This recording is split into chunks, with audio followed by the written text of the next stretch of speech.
రెండవ బాసరగా ప్రసిద్ధి చెందిన నూజివీడు శ్రీజ్ఞాన సరస్వతిదేవి ఆలయంలో ఆషాఢమాసాన్ని పురస్కరించుకుని ప్రతి ఏడాది నిర్వహించే సంప్రదాయం ప్రకారం ఈ ఏడాది కూడా 3వ శుక్రవారం అమ్మవారికి ఆషాఢమాస సారెను భక్తిశ్రద్ధలతో సమర్పించారు. ఆలయ కమిటీ ఆధ్వర్యంలో జరిగిన ఈ కార్యక్రమంలో పెద్ద సంఖ్యలో భక్తులు పాల్గొని అమ్మవారికి ప్రత్యేక పూజలు నిర్వహించి ఆశీస్సులు పొందారు. ఈ కార్యక్రమానికి విశిష్ట అతిథిగా రాజవంశానికి చెందిన మెహర్ అప్పారావు హాజరై శ్రీజ్ఞాన సరస్వతి అమ్మవారిని, శ్రీరామచంద్ర స్వామిని దర్శించుకుని ప్రత్యేక పూజల్లో పాల్గొన్నారు. అనంతరం అమ్మవారి, శ్రీరాములవారి ఆశీస్సులు పొందారు. ఆలయ వేద పండితులు వేద మంత్రోచ్చారణల మధ్య ఆయనకు పూర్ణకుంభ స్వాగతం పలికి ఆశీర్వచనాలు అందించారు. ఈ సందర్భంగా ఆలయంలో భక్తులకు విశేష ఆధ్యాత్మిక అనుభూతిని కలిగించేలా అయోధ్య నుంచి తీసుకువచ్చిన శ్రీరాములవారి పవిత్ర పాదుకలు, బాలరాముడి ఉత్సవ విగ్రహం, కళ్యాణరాముడి చేతిలో ప్రతిష్ఠించనున్న ధనస్సును ప్రత్యేకంగా దర్శనార్థముంచారు. వీటిని దర్శించేందుకు భక్తులు భారీగా తరలివచ్చారు. ఈ సందర్భంగా అయోధ్యకు చెందిన చల్లా శ్రీనివాస శాస్త్రి మాట్లాడుతూ తాను గత కొన్ని సంవత్సరాలుగా అయోధ్యలో స్థిరపడి అక్కడికి వచ్చే తెలుగు భక్తులకు ఉచిత అన్నదానం, దర్శన ఏర్పాట్లు, ఆలయాల సందర్శనకు మార్గదర్శనం చేస్తున్నట్లు తెలిపారు. అవసరమైన వారికి వసతి, సౌకర్యాలు కూడా కల్పిస్తున్నామని పేర్కొన్నారు. అలాగే అయోధ్యలో సుమారు 500 కోట్ల వ్యయంతో కళ్యాణరాముడి మహాదేవాలయ నిర్మాణానికి శ్రీకారం చుట్టినట్లు వెల్లడించారు. ఈ ఆలయంలో 108 అడుగుల ఎత్తైన సీతారాముల విగ్రహంతో పాటు ఆయన పాదాల వద్ద కళ్యాణరాముడి ఆలయం, శ్రీరాముడి వంశవృక్షాన్ని ప్రతిబింబించే ప్రత్యేక నిర్మాణముండనున్నట్లు వివరించారు. తిరుమలలో శ్రీ వెంకటేశ్వర స్వామివారికి జరిగే విధంగా అయోధ్యలో కూడా నిత్య సేవలు నిర్వహించాలనే సంకల్పంతో ఈ మహత్తర ప్రాజెక్టును చేపట్టినట్లు తెలిపారు.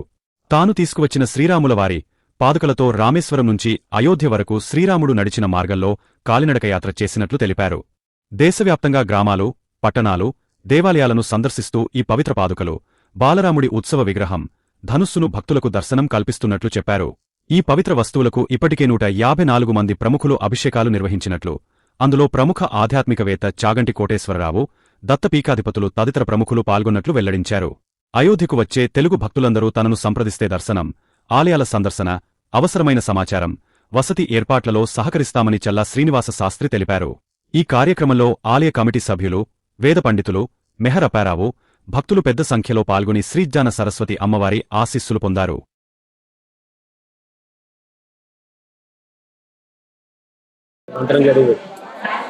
ఓం ఐం హ్రీం శ్రీం ఓం సరస్వత్యై నమః. ఓం శ్రీమాత్రే నమః. మన నూజివీడులో వేయించేసి ఉన్నటువంటి ఆంధ్ర బాసరగా ప్రసిద్ధి చెందినటువంటి సరస్వతి దేవాలయంలో ప్రతి సంవత్సరం కూడా ఆషాఢ మాసంలో 3వ శుక్రవారం నాడు విశేషంగా అమ్మవారికి సారె సమర్పణ కార్యక్రమం జరుగుతూ ఉంటుంది. అట్లాగే ఈ యొక్క విశేషంగా కార్యక్రమంలో పాల్గొన్నటువంటి ప్రతి ఒక్కరూ కూడా చక్కగా అమ్మవారి అనుగ్రహం మనకు పాత్రలు కావాల్సిందిగా కోరుచున్నాము. శ్రీమాత్రే నమః. ప్రతి జై శ్రీరామ్. నా పేరు చల్లా శ్రీనివాస శాస్త్రి. నేను గత కొన్ని సంవత్సరాలుగా అయోధ్యలోనే స్థిరపడ్డాను. అయోధ్యకు వచ్చే తెలుగు వాళ్ళందరికీ ఉచితంగా భోజనాలు ఏర్పాటు చేస్తున్నాను. ఎవరు వచ్చినా తెలుగు వాళ్ళు వినియోగించుకోవచ్చు. అక్కడ వచ్చే తెలుగు వాళ్ళందరికీ ఎలా దర్శనాలు చేసుకోవాలి, ఎక్కడెక్కడ ఏమేమి చూడాలి అన్నీ గైడ్ చేస్తాను. కావాల్సిన వాళ్ళకి అకామిడేషన్ కూడా ఏర్పాటు చేస్తున్నాను. అది పెయిడ్ ఉంటుంది, భోజనం మాత్రం ఉచితంగా ఇస్తున్నాను. ఈ బాలరాముడికి అది ఈ ధనుస్సు కళ్యాణరాముడి చేతిలో ఉండబోయే ధనుస్సు. నేను అక్కడ 500 కోట్లు పెట్టి ఒక దేవాలయం కడుతున్నాను అయోధ్యలో. ఇప్పుడు అక్కడ ప్రతిష్ఠ చేసింది బాలరాముడు. నేను కట్టబోయే గుడి కళ్యాణరాముడి దేవాలయం కడుతున్నాం. వంశవృక్షం అంతా వస్తుంది. సీతారాముల వారు 108 అడుగులు సీతారాముల వారు, ఆయన పాదాల కింద కళ్యాణరాముడు ఉంటాడు. అక్కడ గుడి కట్టి మన తిరుమలలో స్వామివారికి ఎలా సేవలు జరుగుతున్నాయో అలా రాముల వారికి కూడా అయోధ్యలో సేవలు చేయించాలని నా సంకల్పం. ఆ సంకల్పంతో దేశ పర్యటన చేస్తున్నాను. ఈ ధనుర్బాణాలు, ఈ బాలరాముడు ఉత్సవ విగ్రహం, ఈ రాముల వారి పాదుకలు, ఈ పాదుకలతోటి రామేశ్వరం నుంచి అయోధ్య వరకు నడిచి వెళ్ళాను. నేను రాముల వారు నడిచిన దారిలో నడిచి వెళ్ళాను. ఇప్పుడు అందరికి దర్శనార్థం గ్రామం తిరుగుతున్నాను. అన్ని దేవాలయాల్లో పెట్టి ఆ భక్తులకి దర్శనం ఇప్పించి నేను 15 రోజులు అయోధ్యలో ఉంటా, 15 రోజులు తిరుగుతూ ఉంటాను, దేశ పర్యటన చేస్తూ ఉంటాను. అందుకని అందరూ ఈ చక్కటి అవకాశాన్ని వినియోగించుకోగలరని ప్రార్థన. ఎవరు అయోధ్య వచ్చినా నన్ను సంప్రదించవచ్చు. నా నంబర్ 9550754389. జై శ్రీరామ్. జై జై శ్రీరామ్. నూజివీడులో గోపాలం గారు ఆలోచనల మేరకు ఈ విగ్రహాన్ని గుడిని స్థాపించడం జరిగింది.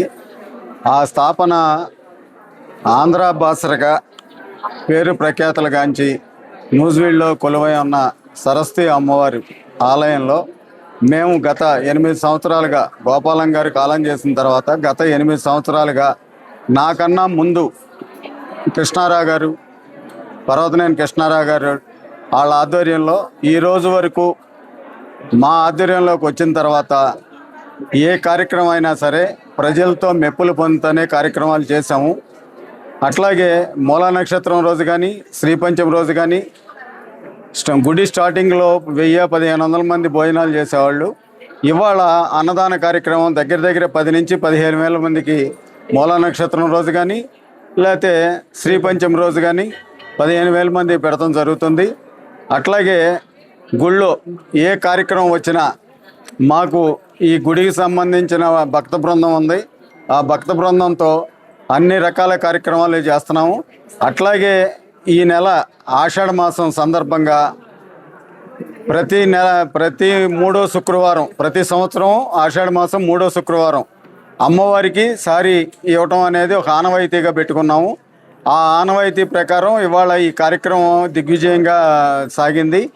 దీనికి తోడు ఈ సంవత్సరం ప్రత్యేకత ఏంటంటే అయోధ్య నుంచి బంగారపు రాముల వారి విగ్రహం, రాముల వారి పాదాలు, అట్లాగే విల్లు, రాంబాణం ఇవన్నీ కూడా అయోధ్య నుంచి మా కమిటీ వారు వాళ్ళకి రిక్వెస్ట్ చేసిన దాని మీద భక్తుల సందర్శనార్థం వాళ్ళు ఈరోజు తీసుకురావడం జరిగింది. అట్లాగే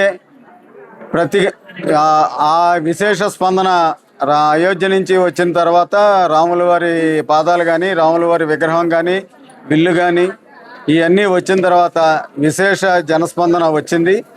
అట్లాగే ఇక్కడ వచ్చిన భక్తులు ఏ రకమైన అసౌకర్యం కలిగినా మా దృష్టికి తీసుకురావాలని కోరుకుంటూ, ఇంకా భక్తుల సహకారంతో ఈ గుడి డెవలప్మెంట్ ముందు తీసుకెళ్తామని మా కమిటీ గోగినేని రాము గారు కానీ, కృష్ణారావు గారు కానీ, నా పేరు అన్నేనాని, నేను కానీ మా ముగ్గురు ఆధ్వర్యంలో, అట్లాగే బెనర్జీ గారు, అక్కినేని బెనర్జీ గారు, మేమందరూ సహకారంతో, అట్లాగే ఊళ్ళో భక్తుల సహకారంతో, పెద్ద మనుషుల సహకారంతో, మాకు పార్టీలకు అతీతంగా మా మినిస్టర్ గారు కూడా కొలుసు పార్థసారథి గారు మాకు పూర్తి సహాయ సహకారాలు అందిస్తున్నారు.